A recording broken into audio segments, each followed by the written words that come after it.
Hello friends, मी Harshvardhan Suryavanshi SISC मुंबईचा माजी विद्यार्थी आहे. सध्या SISC मुंबई येथेच फॅकल्टी लेक्चरर म्हणून काम करत आहे. विद्यार्थी मित्रांनो, MPSC GSचे स्वरूप अतिशय अनिश्चित स्वरूपाचे झालेले आहे. अशा परिस्थितीत MPSC प्री पास होण्यासाठी CSATला 100 मार्क्स मिळवणे अनिवार्य झालेले आहे. तुम्ही CSATला 100 मार्क्स मिळवाल तर मेन्ससाठी तुम्ही तुमची सीट रिझर्व करून ठेवाल. पण 100 मार्क्स CSATला मिळवण्यासाठी प्रॅक्टिस आणि प्रॅक्टिसला पर्याय नाही.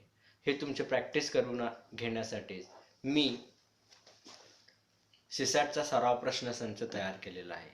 या सराव प्रश्नसंचामध्ये सराव प्रश्नपत्रिकेबरोबरच मागील 4 वर्षाच्या प्रश्नपत्रिका स्पष्टीकरणासह दिलेल्या आहेत.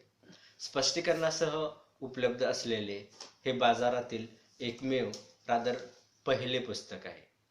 स्पष्टीकरणामुळे तुमच्या आकलनातील चुका तुम्हाला दुरुस्त करता येतात आणि त्या चुकांची पुनरावृत्ती परीक्षेत टाळता येते. प्रश्नांमधील काठिण्य पातळी MPSC सारखीच मेंटेन केलेली आहे. अगदी उदाहरणच द्यायचं झालं तर उत्तरामध्ये अशी वाक्यरचना आहे. त्यांच्या मते माणूस मुंग्यांसारखा वागला तर 15 कोटी वर्ष जगेल, कारण तो विक्रम मुंग्यांच्या नावावर आहे. माणूस फार तर 4 लाख वर्ष जुना आहे, पण तो मुंग्यांइतका काळ टिकू शकणार नाही. यावर प्रश्न अशा पद्धतीचा तयार केलेला आहे. उत्तराचा विचार करता योग्य अर्थाचे वाक्य कोणते? पर्याय 1, मुंगीचे आयुष्य 15 कोटी वर्ष आहे. पर्याय 2, मानवाचे आयुष्य 4 लाख वर्ष आहे. पर्याय 3, मनुष्य प्रजाती मुंग्यांइतकी तग धरू शकणार नाही. पर्याय 4, वरील सर्व. या प्रश्नाचे बरोबर उत्तर पर्याय 4 वाटू शकतो, पण तसे नाही.